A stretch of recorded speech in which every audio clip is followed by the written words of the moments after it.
Notre tout premier invité nous a rejoint ici sur ce plateau, monsieur Henri Kalimassi. Bonsoir et bienvenue à vous. Bonsoir, Madame Arlette. Oui, ça fait belle heurette du moins qu'on vous reçoit ici sur ce plateau. Oui, on va revenir sur des sujets d'actualité. Notamment, on revient quand même, on commence par ce dossier qui semble déranger un tout petit peu, que ce soit au niveau du ministère de la Justice, parce qu'on a vu également le ministère d'État aujourd'hui de retour à Kinshasa a tenu carrément un meeting au niveau du ministère de la Justice sur cette question, le dossier 19 millions de dollars qui serait détourné justement en ce qui concerne les indemnisations des victimes et autres. Alors, comment comprendre ce dossier dans son ensemble?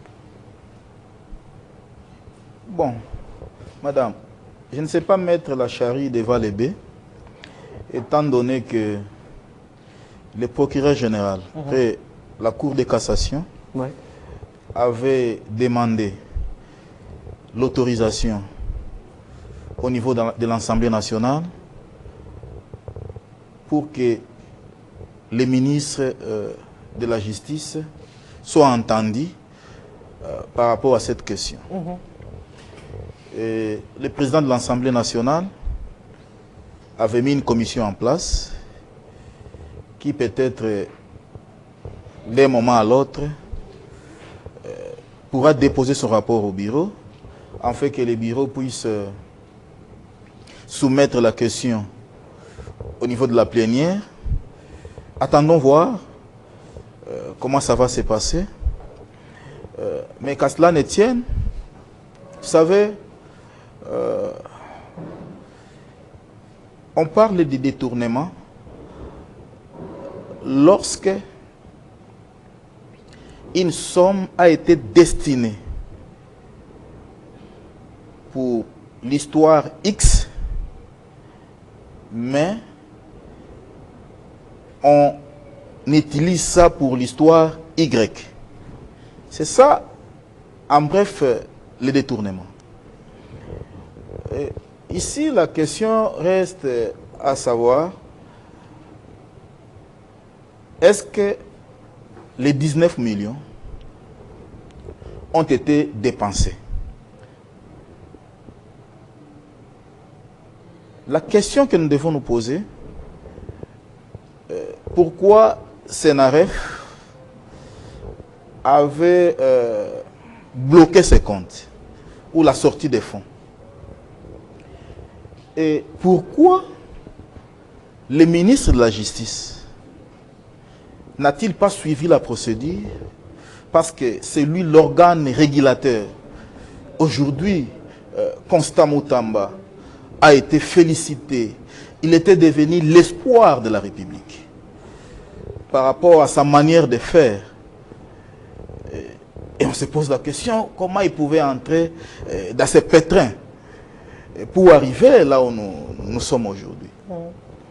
Même en matière de finances, et à ce que je sache, ces fonds qui sont gérés aujourd'hui par Flivaro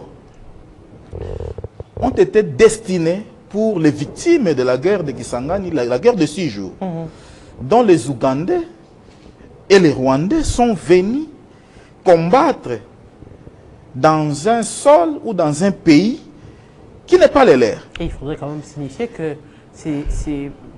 l'indemnisation des victimes, en fait, ce sont des montants pour permettre à ces victimes de reprendre le cours de leur vie normale au-delà des incidents peut-être physiques ou qui ont été causés au cours de cette guerre de 6 jours. Oui. L'argent là, si l'Ouganda a accepté de sortir ses fonds, ce n'est pas par baguette magique. C'est parce que il y a eu un jugement dont l'Ouganda a été condamné pour dédommager ses victimes. Mais ici, dans notre pays, nous n'avons qu'un seul ordonnateur des dépenses. C'est le ministre des Finances. C'est lui qui engage les sorties des fonds. Et s'il faut aller loin, c'est le ministre des Budgets. N'est-ce pas? Ce sont les deux qui travaillent pour toutes les structures qui existent, ou les entreprises, à ce qui concerne soit le budget normal, soit le budget annexe pour le fonctionnement de ces structures-là. Donc, si l'Ouganda est en train aujourd'hui de dédommager ses victimes, certainement, cet argent devrait entrer d'abord dans la caisse générale du Trésor, n'est-ce pas? Et c'est au ministre des Finances de sortir pour besoin de la cause ou pour le fonctionnement de Frivaro qui joue le rôle d'indemniser ces victimes. Il serait aberrant aujourd'hui que le ministre de la Justice puisse s'approprier la chose jusqu'à arriver là où nous sommes aujourd'hui. Vous comprenez, madame? Alors, je ne sais pas condamner le ministre de la Justice, c'est parce que j'ai beaucoup de l'estime avec ces jeunes ministres qu'on n'a jamais eu au sein du ministère de la Justice par rapport à tout ce qu'il a eu à faire. Il a ses bons côtés et ses mauvais aussi. Comme l'argent était dans un compte de séquestre, l'argent n'était pas encore dépensé. Moi, je crois que au lieu de les ridiculiser de la manière dont peut-être on est en train de vouloir faire, si réellement il est fautif, il serait souhaitable d'attendre peut-être le remaniement et les faire partir du gouvernement avec honneur. Parce que jusqu'à la preuve du contraire, il n'a pas encore dépensé la somme en question. Quand bien même qu'il y a eu une erreur de procédure qui n'a pas été respectée, quand bien même qu'il n'y avait pas une urgence pour la construction des prisons, et lui a voulu passer ses marchés de gré à gré, c'est une erreur monumentale par rapport à la procédure de sortie des fonds. Mais au moins, nous devons aussi voir ses bons côtés. C'est un jeune qui a eu à servir la République, et il y a beaucoup de ces gens qui étaient victimes hier, qui se sont retrouvés par rapport à sa manière de faire au sein du ministère de la Justice. Donc il faudra l'arbitrage du président de la République et pour un équilibre, récupérer l'argent qui a été bloqué par Senaref et le retourner au sein de la caisse centrale qui est la banque centrale, lui retirer les prérogatives de la gestion des fonds et lui retourner ses prérogatives auprès du ministre des Finances et du Budget et peut-être lui conseiller, parce que vous devez aussi savoir que c'est un jeune, il y a aussi la dose de la jeunesse dans lui, ça nous devons comprendre, il a le sang de la jeunesse, mais au moins privilégier l'essentiel. L'essentiel serait de l'entendre ou l'essentiel ce serait de régler ça politiquement? Oui, tous les enjeux sont permis, madame. S'il faudra voir tout ce qu'il a eu à faire, on peut gérer la situation politiquement, récupérer l'argent et retourner.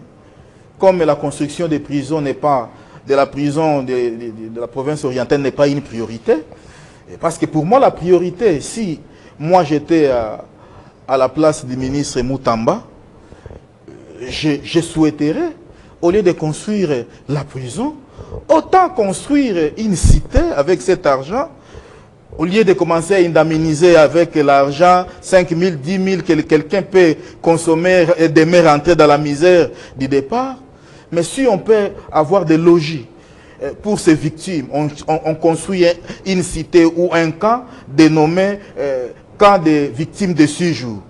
Ça sera à la fois récompenser les victimes et à la fois un endroit de souvenance de ce qu'a connu cette population de la province orientale pendant cette guerre de 6 jours.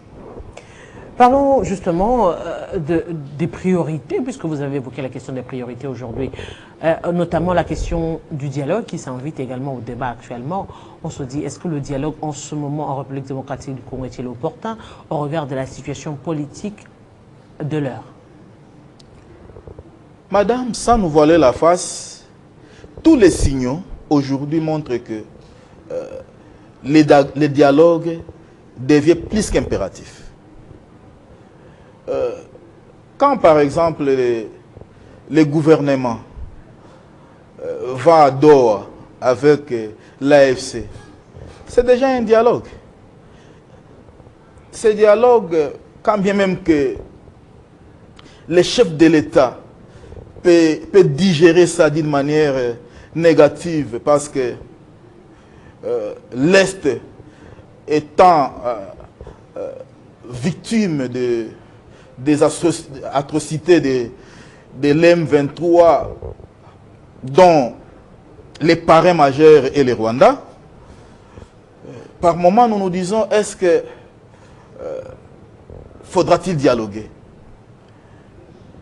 Mais que voulez-vous, madame? Faudra-t-il aussi accepter, parce que chaque jour qui passe, il y a des morts à l'Est, quand bien même que ceux qui sont là se disent être des libérateurs, mais le sang coule chaque jour. Le président de la République, c'est le garant de la nation, ou des bons fonctionnements des institutions. Il est considéré aujourd'hui comme le père des familles, de tous ces Congolais qui meurent à l'Est. Et par moments, il peut se dire, bon, quand bien même que moi, j'avais décidé de ne pas dialoguer, et étant entendu que des conseils viennent de gauche à droite, pourquoi pas aller? Peut-être c'est dans ce sens-là que le président s'est retrouvé avec l'AFC à Doha, au travers, bien sûr, nos délégués qui sont partis là-bas. Mais malheureusement, il faut noter que les victimes sont les gens de l'Est. Les chefs de l'État, dans sa désignation des membres qui doivent représenter la République démocratique du Congo au sein de ces dialogues qui se passent à Doha, il doit tenir compte des notables de l'Est, parce que ce sont eux qui sont des victimes dans cette délégation. C'est ce que nous déplorons, parce que ceux qui vont parler là à Doha au nom de la population de l'Est ne connaissent pas réellement l'histoire de l'Est ou les problèmes réels de ce que vive la population de l'Est. D'où il faudra dorénavant, pourquoi pas ajouter ou joindre dans cette équipe les notables ou la notabilité de l'Est qui connaît les jeux et les enjeux de tout ce qui se passe à l'Est. Il y a beaucoup d'éléments qu'il faudrait prendre en compte. La situation politique actuelle, la crise politique interne, la question des minerais, de la gestion de minerais, parce que c'est vrai, il faudrait aussi le dire, cette question se joue également entre la Chine et les États-Unis d'Amérique qui se disputent un tout petit peu cette primauté en République démocratique du Congo. Il faudrait prendre toutes ces questions au-delà justement de la question de l'occupation de terres dans la partie Est, notamment le Nord et le Sud Kivu. Mais disons-le, il n'y a pas que le Nord et le Sud Kivu, il y a également d'autres provinces qui sont touchées par des poches de rébellion. Aujourd'hui, on a vu Tanganyika où on en parle de la reddition des groupes armés, qui ont déposé les armes. On parle également des groupes armés en Ituri, à Kisangani également, on évoque toutes ces questions. À Tchopo, disons-le, toutes ces questions des groupes armés, ça veut dire que le problème, il n'est pas que dans le nord ou sud Kivu, le problème il est on ne peut plus large. Écoutez, madame, aujourd'hui, tout tourne autour de l'Est de la République démocratique du Congo, quand bien même qu'il y a des poches résiduelles, même ici, tout près à Bandundu, ici, Maïndombe, c'est... Il y a pas les Mboro, les Mobondo. Les Mobondo qui sont là, que nous ne pouvons pas négliger. Mais aujourd'hui, nous avons perdu des provinces, dont notamment le Nord et le Sud Kivu. Et si aujourd'hui, le gouvernement peut se retrouver à dos avec l'AFC M23, c'est parce que ces deux provinces sont tombées au mains de ceux qui se disent les libérateurs aujourd'hui. Mais les dialogues qu'on cherche aujourd'hui doit être un dialogue national. Et vous devez savoir aussi, madame, que dans ce dialogue, dans tout ce qui se passe, quand bien même qu'il y a eu un accord ou qu'il y aura un accord qui sera signé entre le Rwanda et la République démocratique du Congo le 15 juin qui pointe à l'horizon, mais il y a à boire et à manger dans toutes ces situations-là. Le Congo doit s'attendre aussi à d'autres guerres féroces par rapport à ce que vous venez de dire. Il y a la Chine qui avait déjà la suprématie par rapport aux richesses des sous-sols congolais. Aujourd'hui, quand bien même qu'on soit à Doha, les Émirats arabes dans son ensemble, ce sont eux qui étaient derrière Kagame, mais ils ont les investissements de plus d'1 milliard de dollars. S'ils s'accrochent aujourd'hui à ces dialogues, c'est pour protéger leurs intérêts.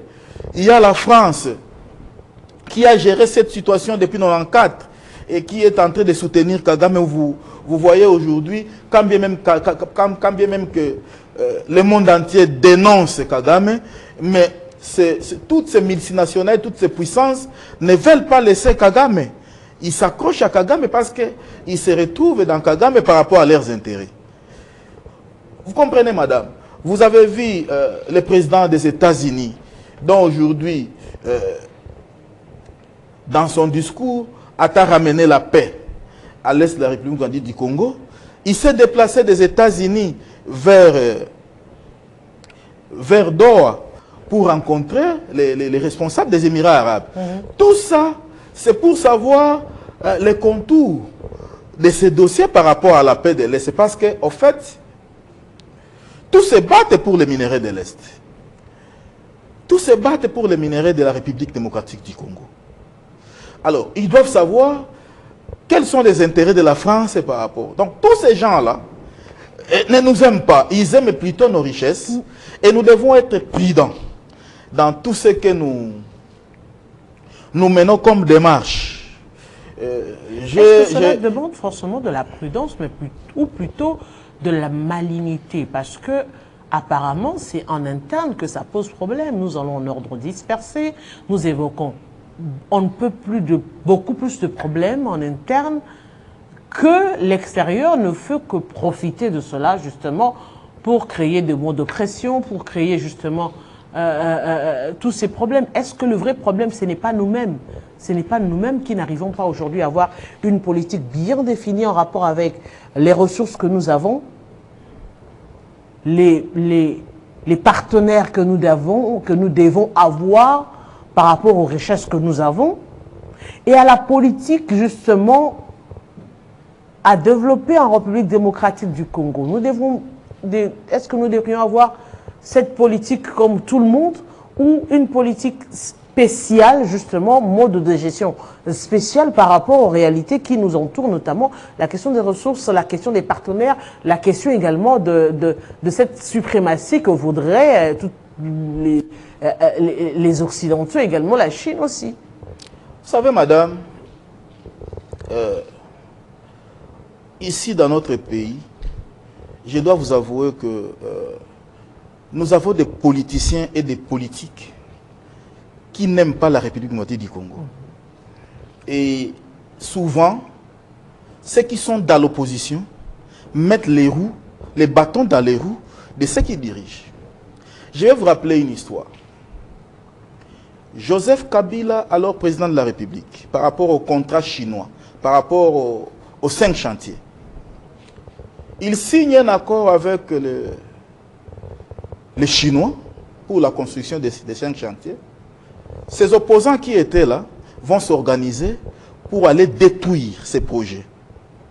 Parce qu'ils voyaient dans ces projets la réussite de Kabila, et que Kabila, une fois que ces projets allaient réussir, il allait s'éterniser au pouvoir et on ne parlerait plus des opposants. Aujourd'hui, nous avons souhaité que les pays soient démocratisés. En 2018, il y a eu ce qu'il y a eu, l'alternance politique. qui a couronné d'ailleurs cette démocratie avec l'arrivée au pouvoir du président Félix Antoine Tshisekedi Tshilombo, dont la Constitution dit on doit briguer un mandat plus 1, c'est-à-dire 10 ans au pouvoir. Félix arrive au pouvoir, il termine son premier mandat. Avant même qu'il ne termine, des gens, l'opposition qui était là, commencent à l'accuser. Ce n'est pas lui qui était élu, voilà, voilà. Et ils ont fait le tour du monde pour l'accuser partout. Il a forcé jusqu'à terminer le premier mandat et obtenir le deuxième. Par manque de patience, on cherche à forcer au président de la République parce qu'on ne va pas les laisser travailler. Si jamais on les laissait travailler, peut-être il pourra changer la donne dans l'esprit des Congolais par rapport à sa gestion. On met les bâtons dans les roues de l'actuel président de la République. Tout simplement parce que tout le monde voudrait assez qu'il puisse avoir dialogue en fait de partager les gâteaux qui est le pouvoir. Mais si déjà l'extérieur... Laisse-moi terminer, madame. Je risque de me perdre. Si déjà l'extérieur veut intervenir, veut avoir les biens que nous avons, vous pensez qu'en interne réellement, que les gens ne voudront pas en avoir? C'est cette gestion distributive qu'on voudrait. C'est cette gestion que l'on voudrait avoir dans toutes les provinces. On ne voudrait pas avoir les provinces plus riches que d'autres provinces parce que, justement, la particularité de chaque province, par exemple, fait à ce que l'on retrouve un peu plus de minerais. De l'autre côté, un peu comme c'était à l'époque dans le Kasaï, on retrouve, par exemple, un peu plus de forêt à l'équateur, on retrouve la navigation avec le fleuve, plus dans le Congo central, et arriver à mettre de l'équilibre. C'est tout simplement un problème de gestion et de bonne volonté politique aujourd'hui. Parce que vous trouverez les provinces qui réclament les rétrocessions qui n'arrivent pas. Aujourd'hui, on a encore vu le gouverneur de Sankourou qui a été déchu parce que l'on estime qu'il n'a pas, il y a un manque de leadership, il y a ceci. Mais si on arrive à rééquilibrer les provinces, parce que la politique de province comme des États montre à suffisance, c'est que par rapport à la gestion actuelle de la République démocratique du Congo, permettre aux provinces d'être indépendants, c'est créer, il y a beaucoup plus de risques de balkanisation. Mais puisqu'on veut fédérer, lorsqu'on fédère, on veut réunir, que tous se dépendent du gouvernement central. Alors il faudrait bien gérer les choses, il faudrait bien distribuer les choses. Aujourd'hui, on a des provinces extrêmement pauvres et des provinces extrêmement riches. C'est ce qui dérange un tout petit peu les Congolais aussi. Là, madame, je crois que vous m'avez coupé le fil d'idée. Nous devons faire une démarcation entre la gestion et la situation socio-politique de notre pays. C'est là où je venais. Félix devrait terminer ça. Parce que vous ne pouvez pas gérer pendant qu'il y a la guerre à l'Est. Même si vous aviez prévu quelque chose pour X, vous risquerez de prendre ça. Parce que vous ne pouvez pas aujourd'hui développer un pays pendant qu'une partie est en train d'être prise. Qu'est-ce qu'il faut? Vous allez prendre ce qui devrait être affecté à la construction de l'hôpital ou des routes et privilégier d'abord qu'il y ait la paix. Ça, nous devons le savoir. Mais qu'à cela ne tienne, par rapport à la situation actuelle, les chefs de l'État se retrouvent dans là où je venais. C'est-à-dire les opposants ne veulent pas que celui qui est au pouvoir puisse travailler convenablement. Ils mettent toujours les bâtons dans les roues. C'est ce que le président de la République est en train de connaître aujourd'hui. Est-ce que ce n'est pas le Lorsque l'Est tombe, c'est-à-dire nous rentrons dans la case du départ, pourquoi ne pas être patient de laisser quelqu'un terminer son mandat? Mais un mandat où... Tous ces opposants, on n'a jamais accepté, nous sommes dans un pays où personne n'accepte l'autre. Même si nous y allons aux élections, c'était le cas avec Joseph Kabila et Jean-Pierre Bemba en 2006. Personne n'accepte la défaite. À chaque fois qu'il y aura élection, il y aura toujours l'autre camp qui dira qu'on a triché. Et celui qui dirige a triché, il a volé les voix de l'autre. Et comment celui-là pourra travailler en paix Pendant que celui qui a échoué, au lieu de dire que j'ai échoué, de concéder, il se met à accuser l'autre. Maintenant, ceux qui convoitent la République démocratique du Congo, ils vont en profiter pour en faire pression. Mais pourquoi cela ne se fait seulement ici en République démocratique du C'est Congo? parce que nous avons la majorité. On a vu Trump qui a contesté les élections avec Biden. C'est ce qu'elle dit. Mais ça n'a pas empêché à Biden de diriger pendant toutes ces années. Là, ils ont un système déjà mis en place, ce qui n'est pas le cas chez nous. Nous ne nous faisons pas confiance. Vous constaterez qu'il y a un ministre qui entre, et il trouve que son prédécesseur qui était là avait déjà commencé avec une démarche. Il va écarter tout ce que son prédécesseur avait laissé au lieu de continuer, et il commence à zéro. Et ça produit quoi? Les reculs par rapport à ce que ce ministère allait donner. Aujourd'hui, Kabila, Joseph, 6 ans après, il veut tenir un discours. Un discours comme quelqu'un qui se voyait dans sa peau du président de la République, avec un ton pour dire que c'est moi qui avais bien travaillé. Il a démontré dans son discours... C'est votre interprétation. Puisque je n'ai pas voulu qu'on aborde le sujet, mais on en laissez-moi terminer. Vous me coupez, madame. Laissez-moi achever mon idée. Oui. Il ne faut pas seulement voir les choses dans le mauvais sens. Pas du tout. Je voudrais rentrer par rapport à ce qu'on parlait ici. Ce que les gens doivent se poser comme question, quand bien même que je vois les gens s'acharner contre les discours de Joseph Kabila. Mais ils doivent se poser la question, ou les questions. Pourquoi seulement Kabila a attendu 6 ans pour venir avec un discours dont le ton est presque dominatoire, dont le ton est presque imposant? Quand bien même qu'aujourd'hui, la République, par rapport à sa diplomatie, a eu à stopper la guerre de Nanga sur base d'un contrat de minerais que les États-Unis doivent exploiter à l'Est. Mais le pouvoir doit savoir que, au-delà de cette diplomatie dont je salue l'intelligence de Mme Thérèse Wagner des affaires étrangères, il y a beaucoup de contre-vérités. Parce que la diplomatie congolaise aujourd'hui, apparemment, elle n'est pas seulement faite par la ministre des Affaires étrangères. Aujourd'hui, cette diplomatie est faite par la CENCO et le CC qui a eu à sillonner partout où Mme Wagner a eu à protéger les intérêts de la République. CENCO est parti à Doha. On ne sait pas ce qui se sont échangés.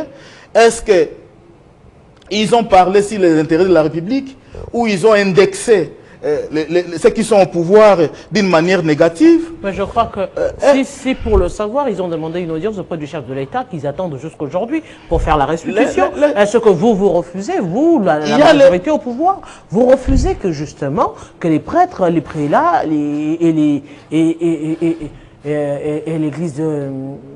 l'Église protestante puissent rencontrer le président de la République sous prétexte que leur démarche n'a pas lieu d'être, alors que la démarche a été déjà faite? Alors pourquoi vous vous posez des questions? Pourquoi si vous voulez avoir des réponses, vous auriez dû accepter cela? Parce qu'ils ont fait cette demande pour faire la restitution avant de partir. Ils ont rencontré le président de la République. Si on ne peut plus, ce que la population également reproche au pouvoir en place, c'est se volte-face à chaque fois. Vous acceptez quelque chose que vous refusez après.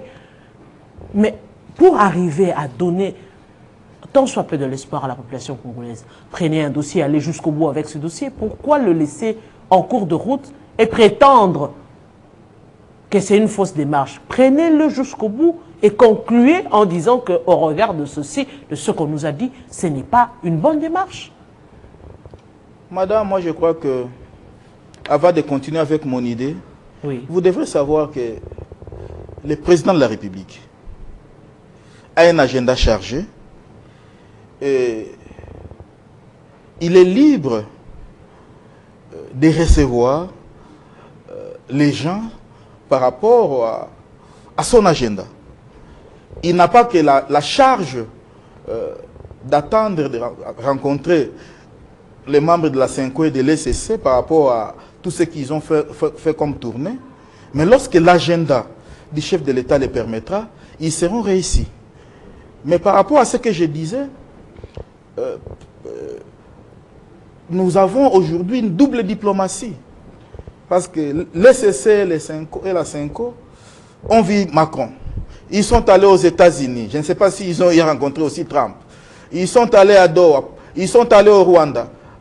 Vous comprenez? Est-ce que réellement partout où ils sont passés, ils ont parlé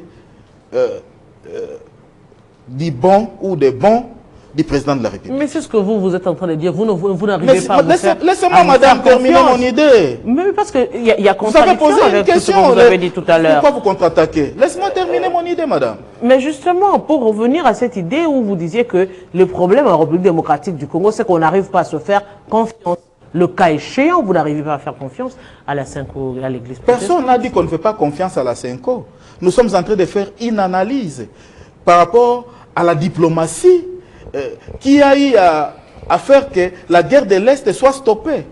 C'est là où je suis. Je suis en train de parler des contre-vérités, peut-être au-delà de ce que Mme Wagner fait, au-delà de ce que le président de la République fait au travers les différents émissaires qu'il envoie ça et là. Il faut voir aussi la CENCO et l'ECC partout où ils sont passés, s'ils ont parlé réellement de la République ou s'ils ont parlé réellement en faveur du président de la République. Et si j'arrive à parler, cela c'est par rapport au discours du président de la République. Pourquoi attendre 6 ans pour venir faire un discours avec un ton dominatoire, comme si il se considérait comme président de la République? C'est pourquoi moi, en écoutant son discours, je voudrais peut-être lancer une alerte auprès de ceux qui gèrent le pays ou de ceux qui voudraient peut-être aujourd'hui s'attaquer au président de la République. Ils doivent savoir les motivations qui ont poussé aujourd'hui Kabila à faire ce discours. Et après son discours, il se retrouve aujourd'hui à Goma. Nous ne savons pas, par rapport à tout ce qui se passe, par rapport à toutes ces contre-vérités, qu'est-ce que réellement la communauté internationale fait ou joue comme jeu contre notre pays par rapport à leurs intérêts. C'est là où moi je suis. Alors, on va évoquer justement. Vous comprenez, madame? D'où Monsieur Kalimassi. Nous devons. Monsieur Kalimassi, c'est moi qui mène le débat. N'est-ce pas? On va entrer justement dans cette question d'itinérance. Parce que parmi les acteurs politiques, il y a M. Modeste Obarati-Lukwebo, qui après un long moment de silence, il a aussi été attaqué, il faudrait le dire, à un moment donné au niveau de l'Union sacrée. Il ne s'exprime pas, on voudrait le voir s'exprimer. Il a entamé toute une tournée dans l'espace Grand Katanga. Quel en a été l'objectif finalement en ce moment-ci? Oui, avant de parler du professeur Modeste Obarati-Lukwebo, qui est le président statutaire de l'AFDC, laissez-moi terminer mon idée, madame, en disant qu'il fallait qu'il y ait l'ordre et il fallait que les chefs de l'État puissent mettre les stratèges pour étudier à fond les discours du président de la République. Et aussi, je voudrais lancer... De l'ancien président de la République. De l'ancien président de la République, excuse-moi, madame. Et aussi, aux membres du gouvernement de ne pas parler d'une manière éparpillée. Lorsque l'ancien président Joseph Kabila s'attaque au gouvernement et au pouvoir, moi je crois que la primaire est réservée au Premier ministre et au président de la République et qui ne doivent pas agir sous le coup de la colère ou sous pression parce que Kabila a accusé, à tort ou à raison. Je crois que tous ceux qui parlent devraient laisser au président de la République et qui aura son temps, soit d'intervenir moyennant un point de presse ou une conférence de presse pour élaguer tout ce que l'ancien président Joseph Kabila a dit, soit lors d'une occasion, par exemple le 30 juin, qui pointe à l'horizon, le président de la République aura un discours à tenir à la nation, je crois qu'il pourra élaguer tout ce qu'il y a eu comme mot dans les discours de l'ancien président Joseph Kabila. Mais l'important présentement, c'est de mettre les stratégies en place, d'étudier tout ce qui se passe aujourd'hui comme démarche pour nous amener à un dialogue au niveau de l'Union africaine. Qu'est-ce que les membres de cette commission ont fait comme travail contre la République ou pour la République? Les opposants congolais, quand ils sillonnent l'extérieur du pays, qu'est-ce qu'ils font contre la République? Notre ministre des Affaires étrangères, comment elle doit travailler pour contourner tous ces esprits machiavéliques. Voilà la contribution que je voudrais peut-être apporter par rapport au discours tenu par l'ancien président, au lieu de s'acharner ou de commencer à agir sous les coups de la colère. Je rentre maintenant dans les périples qui est en train d'effectuer le professeur Modeste Bahati Lukwebo. Vous savez, nous avons toujours dit que le professeur Bahati Lukwebo, c'est un éclaireur. C'est quelqu'un qui a toujours accompagné le président de la République dans sa politique. C'est un grand notable du Grand Kivu qui détient les informations de ce que vit la population du Nord et du Sud Kivu après la prise de ces deux villes, Nord et Sud. Il connaît les affres de la guerre. Il connaît qu'en perdant le Nord et le Sud Kivu, le gouvernement congolais a perdu plus ou moins 25% dans le budget 2025. Il connaît, quand bien même que ceux qui ont pris la province du Nord et du Sud Kivu ont y a trompé la population de ces deux provinces qui sont les libérateurs, combien sont en train de mourir jour et nuit aujourd'hui. Ils sont devenus comme si c'était une population qui est considérée aujourd'hui comme une population esclave, où les amendes de Salongo vont de 50, 100 000, 200 000, comme s'ils ne vivaient pas dans leur propre pays. Alors, en éclaireur, et pour les soucis qu'il a pour la République démocratique du Congo, pour les soucis qu'il a vis-à-vis du président de la République, Félix-Antoine Tshisekedi Tshilombo, il a préféré aller dans les Grands Katanga. Dans les Grands Katanga, pas en tourisme, mais pour un périple de veille patriotique. Des veilles patriotiques pour montrer aux Katangais qu'une fois que vous cédiez, comme la population du Sud et du Nord qui vont céder, vous serez victime comme eux et vous les regretterez. Deuxièmement, c'est pour interpeller cette population au patriotisme d'aimer leur pays et d'aimer leur président de la République, qui ne cèdent pas au chantage de ce, une fois que le Grand Katanga tombera entre leurs mains, ils deviendront des esclaves comme la population du Nord et du Sud Kivu. Autrement, je venais de dire qu'en perdant le Nord et le Sud Kivu, dans le budget de l'État, on a perdu plus de 25% des recettes. Et si aujourd'hui, on perdait les Katanga, quel serait le fonctionnement ou d'où proviendraient les moyens pour contrecarrer les rebelles qui asphyxient aujourd'hui non seulement la population congolaise, mais qui pillent les richesses des sous-sols congolais et aller développer le Rwanda. Et les pays de ces multinationales qui sont derrière ceux qui se disent libérateurs aujourd'hui. Il a effectué combien de villes actuellement? Bon, il a commencé par Lubumbashi, où il a été accueilli en triomphe, comme toujours, où la population du Grand Katanga de Lubumbashi s'est amassée autour de ces grands leaders pour écouter les messages qu'il avait, en fait d'accompagner, de soutenir le président de la République. Vous comprenez, madame? Donc, il a bâti un travail de titan pour les intérêts de la République.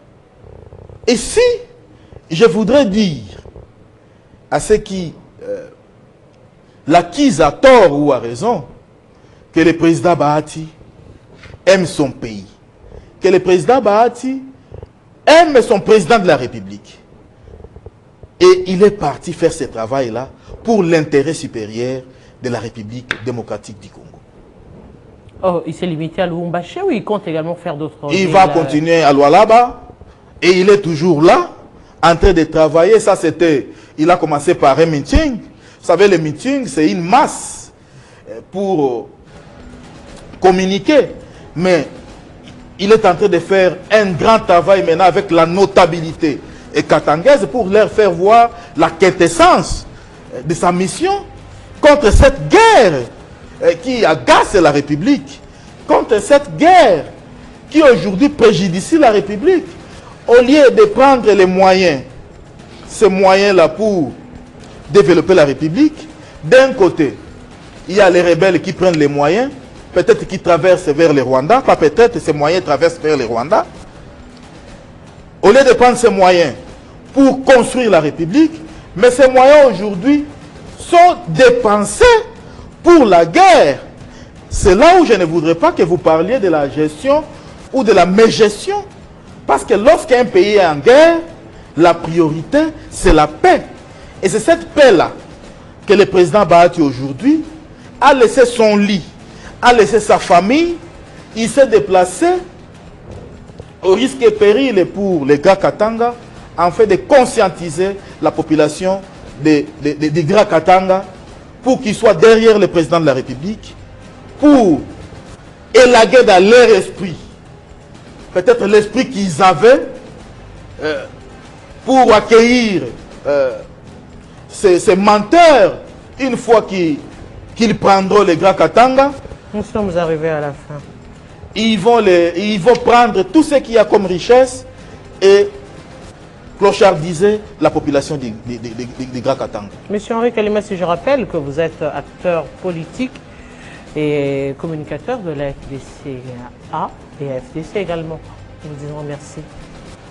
Oui, madame, je voudrais saluer le professeur Modeste Bahati Lukwebo là où il est, le président statistère de l'AFDC, et lui dire, papa, continuez. Vous n'avez jamais abandonné Félix Antoine Tshisekedi. Aujourd'hui, vous venez de démontrer encore à ceux qui croyaient ou à ceux qui voulaient se faire croire auprès du président Félix Tshisekedi qu'ils étaient meilleurs que vous. Aujourd'hui, vous avez encore pris le devant et quand ils viendront demain, ils diront que ce sont eux qui ont fait mieux que vous. Courage et continuez à travailler pour votre pays. Merci à vous et merci à tous les téléspectateurs qui nous ont suivis. C'était Kinshasa Direct. Dans quelques instants, la grande édition du journal avec Grace Salam Boshako Ngalula. Et moi, je vous retrouve très prochainement avec le même plaisir.